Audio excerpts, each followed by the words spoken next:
কখনো ভেবে দেখেছেন ফোনে যখন একটা ইমোজি পাঠান বা ল্যাপটপে সিনেমা দেখেন তখন পর্দার আড়ালে আসলে কি ঘটে? ওখানে চলে এক্কেবারে একটা মৌলিক ভাষার খেলা, যে ভাষাটা শুধু দুটো শব্দই জানে, অন আর অফ। চলুন আজ আমরা সেই ভাষার রহস্যটাই ভেদ করি। কিভাবে একটা সাধারণ সুইচ থেকে আমাদের ডিজিটাল স্ক্রিনের এই ঝলমলে দুনিয়াটা তৈরি হয়। এই প্রশ্নটা নিয়েই কিন্তু আমাদের আজকের আলোচনা। কিভাবে একটা সাধারণ ইলেকট্রনিক অবস্থা, মানে ধরুন অন বা অফ, সেখান থেকে আমরা সিনেমা, গেম বা এই ধরনের দারুণ সব ডিজিটাল জিনিস পাই। এই পুরো জার্নিটাই আমরা ধাপে ধাপে দেখব। একবার দেখুন, একদিকে আছে সিনেমার একটা রঙিন জীবন্ত দৃশ্য, আর অন্যদিকে আছে শুধু ১ আর ০-এর একটা লম্বা লাইন। কি অদ্ভুত, তাই না? ডিজিটাল প্রযুক্তির শেষ ফলাফল আর তার ভিত্তিটা কতটা আলাদা সেটা এখান থেকেই বোঝা যায়। এই দুটো জিনিসের মধ্যেকার দূরত্বটা ভরাট করাই হলো কম্পিউটারের সবচেয়ে বড় ম্যাজিক। তো এই পুরো ব্যাপারটা আমরা বুঝব ৪টে ধাপে। প্রথমে আমরা কম্পিউটারের নিজস্ব সংখ্যা পদ্ধতিটা জানব। তারপর দেখব এই সংখ্যাগুলোকে এক ভাষা থেকে অন্য ভাষায় কিভাবে নিয়ে যাওয়া হয়। এরপর আমরা বাইনারি অঙ্কের জগতে ডুব দেব, আর সব শেষে দেখব কিভাবে এই সহজ সংখ্যাগুলোই আমাদের পরিচিত অক্ষর, ছবি আর ইমোজিতে বদলে যায়। তাহলে চলুন একদম গোড়া থেকে শুরু করা যাক। মানুষ আর কম্পিউটার কিন্তু একদম আলাদা ভাষায় চিন্তা করে। আমাদের পৃথিবী আর কম্পিউটারের পৃথিবীর মধ্যে পার্থক্যটা ঠিক এখান থেকেই শুরু হয়। আমরা প্রতিদিনের জীবনে ডেসিমাল বা ১০ ভিত্তিক সংখ্যা ব্যবহার করি, কারণ আমাদের ১০টা আঙুল আছে। কিন্তু কম্পিউটারে তো আঙুল নেই, ওর কাছে আছে শুধু দুটো অবস্থা, বিদ্যুৎ আছে অথবা নেই, মানে অন বা অফ। তাই ওর ভাষা হলো বাইনারি বা ২ ভিত্তিক, যেখানে শুধু ০ আর ১ দিয়ে সব কাজ চালাতে হয়। তার মানে এই বাইনারি সিস্টেমটাই হলো সেই ভিত্তি যার ওপর ডিজিটাল দুনিয়ার সবকিছু তৈরি। আর এই প্রত্যেকটা ০ বা ১কে বলা হয় একটা বিট, ডিজিটাল তথ্যের সবচেয়ে ছোট একক। আমরা যে মেসেজ পাঠাই, যে ভিডিও দেখি, এমনকি মাউসের প্রত্যেকটা ক্লিক, আসলে পর্দার আড়ালে সবকিছুই এই বিটগুলোরই একটা খেলা। বাইনারি ছাড়াও আরও দুটো গুরুত্বপূর্ণ সিস্টেম আছে, অক্টাল আর হেক্সাডেসিমাল। এগুলো আসলে প্রোগ্রামারদের সুবিধার জন্য তৈরি।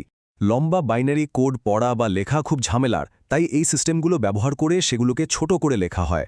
যেমন ওয়েব ডিজাইনে সাদা রঙের কোড হল #FFFF, এটা কিন্তু হেক্সাডেসিমাল। আচ্ছা, তাহলে তো আমরা বিভিন্ন নাম্বার সিস্টেমের কথা জানলাম, কিন্তু প্রশ্ন হল কম্পিউটার আর মানুষ এদের মধ্যে কথাবার্তা বলে কিভাবে? মানে এই ভাষাগুলো একটা থেকে আরেকটায় অনুবাদ করা হয় কিভাবে? ডেসিমাল থেকে বাইনারিতে যাওয়ার ব্যাপারটা কিন্তু বেশ মজার। ধরুন সংখ্যাটা ২৫। স্লাইডে যেমন দেখানো হয়েছে, আমরা ২৫কে পরপর ২ দিয়ে ভাগ করতে থাকব আর ভাগশেষগুলো পাশে লিখে রাখব। ভাগ করা যখন শেষ, তখন ভাগশেষগুলোকে শুধু নিচ থেকে উপরের দিকে সাজিয়ে নিলেই আমরা বাইনারি সংখ্যাটা পেয়ে যাব। এভাবেই আমাদের পরিচিত ২৫ কম্পিউটারের কাছে হয়ে যায় ১১,০০১। হেক্সাডেসিমাল যে কেন এত কাজের, সেটা এই স্লাইডটা দেখলেই পরিষ্কার হয়ে যায়। দেখুন, এত লম্বা একটা বাইনারি সংখ্যা মনে রাখা বা পড়া কতটা কঠিন, কিন্তু আমরা যদি এটাকে ডান দিক থেকে ৪টে করে গ্রুপে ভাগ করি আর প্রত্যেকটা গ্রুপের জন্য একটা হেক্সাডেসিমাল মান বসিয়ে দিই, তাহলেই দেখুন কত ছোট একটা কোড পেয়ে গেলাম, 3A7। এটা প্রোগ্রামারদের জীবন অনেক সহজ করে দেয়। আচ্ছা, সংখ্যা তো লেখা হলো, কিন্তু কম্পিউটারকে তো যোগ বিয়োগও করতে হবে, তাই না? শুধু সংখ্যা লেখা তো আর যথেষ্ট নয়। এই অংশে আমরা দেখব কম্পিউটার কিভাবে শুধুমাত্র ০ আর ১ ব্যবহার করে সব গাণিতিক কাজ করে, এমনকি নেগেটিভ সংখ্যার মতো জটিল ধারণাও সামলায়। বাইনারি অঙ্কের মূল ভিত্তিটাই হলো এই কয়েকটা সহজ নিয়ম। আর যেহেতু নিয়মগুলো খুব সরল, তাই ইলেকট্রনিক সার্কিটগুলো সাংঘাতিক দ্রুতগতিতে এই যোগগুলো করতে পারে। এখানের সবচেয়ে মজার নিয়মটা হলো শেষেরটা, ১ আর ১ যোগ করলে হয় ০ আর হাতে থাকে ১। কিন্তু একটা সমস্যা আছে, কম্পিউটার নেগেটিভ সংখ্যা বোঝে কিভাবে? এখানেই আসে একটা দারুণ জিনিস, যার নাম টুস কমপ্লিমেন্ট। এটা এমন একটা চালাক কৌশল যা কম্পিউটারকে শুধু যোগ করার সার্কিট ব্যবহার করেই বিয়োগের কাজটাও করতে দেয়। এর ফলে কম্পিউটারের ভেতরের হার্ডওয়্যার অনেক সহজ হয়ে যায়। কম্পিউটারের জন্য এই টুস কমপ্লিমেন্ট বের করার কাজটা এক্কেবারে সোজা। প্রথমে কি করে, একটা বাইনারি সংখ্যার সব 0কে ১ আর সব 1কে 0 বানিয়ে দেয়। এটাকে বলে ওয়ান্স কমপ্লিমেন্ট। তারপর সে নতুন সংখ্যাটার সাথে শুধু ১ যোগ করে দেয়। ব্যাস, এভাবেই একটা পজিটিভ সংখ্যার নেগেটিভ রূপ তৈরি হয়ে যায়। এবার আমরা চলে এসেছি আমাদের আলোচনার একদম শেষ আর সবচেয়ে ইন্টারেস্টিং পার্টে।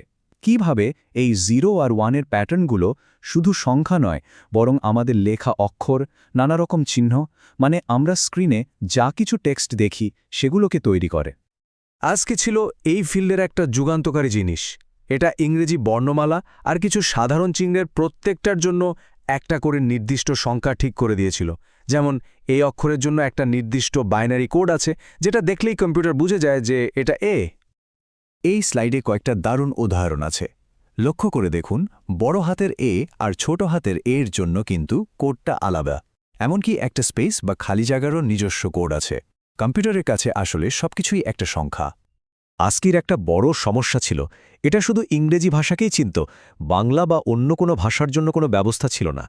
এই সমস্যার সমাধান হিসেবেই এলো ইউনিকোড। এটা একটা ইউনিভার্সাল স্ট্যান্ডার্ড, যা পৃথিবীর প্রায় সব ভাষা, সব চিহ্ন আর হ্যাঁ, আমাদের সবার প্রিয় ইমোজিগুলোর জন্য একটা করে কোড ঠিক করে দিয়েছে। তাহলে পুরো ব্যাপারটা ঠিক কিভাবে কাজ করে, এই স্লাইডটা দেখলেই সব পরিষ্কার হয়ে যাবে। একটা হাসিমুখের ইমোজির একটা ইউনিকোড পয়েন্ট আছে, সেই কোডটা এরপর বাইনারিতে বদলে যায়। আর সবশেষে আমাদের ফোন বা কম্পিউটার সেই বাইনারি কোডটা পড়ে স্ক্রিনে আমাদের পরিচিত হাসিমুখটা ফুটিয়ে তোলে। সেই সাধারণ সুইচ থেকে শুরু করে স্ক্রিনের ইমোজি পর্যন্ত পুরো যাত্রাটা এখানেই এসে সম্পূর্ণ হয়। তাহলে সংক্ষেপে যদি পুরো ব্যাপারটা আরেকবার দেখে নিই, সবকিছুর ভিত্তি হলো বাইনারি। হেক্সাডেসিমেল হলো বাইনারিকে সহজে পড়ার একটা উপায়। টুস কমপ্লিমেন্ট কম্পিউটারের গণিতকে সম্ভব করে তোলে। আর ইউনিকোড সেই বাইনারিকে আমাদের চেনা ভাষা আর প্রতীকে বদলে দেয়। ভাবুন তো, একটা সাধারণ বিট থেকে শুরু করে একটা ইউনিভার্সাল ল্যাঙ্গুয়েজ পর্যন্ত আমাদের পুরো ডিজিটাল দুনিয়াটা কোডের এই স্তরগুলোর ওপরেই দাঁড়িয়ে আছে। এখন প্রশ্ন হলো, এই বিবর্তনের পরের ধাপটা কি হতে পারে? এরপর কোনো নতুন স্তর আসবে? একবার ভেবে দেখুন তো।